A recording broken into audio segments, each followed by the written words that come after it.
mga minamahal kong followers.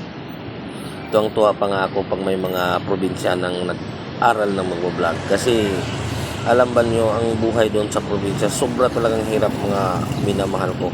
Kaya pasalamat ako na kahit papaano natututo silang mag-vlog para hindi na maranasan ang sobrang hirap talaga.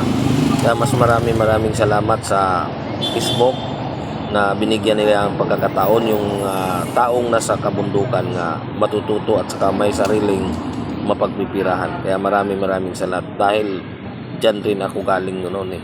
Kaya alam mo ba yung mga taga-probinsya magbablog pag dumaan sa akin, talagang sinishare ko yan eh. Kasi masaya ako kasi dyan ako galing. Kaya pagbutihan nyo ng mabuti para aangat kayo ng gusto.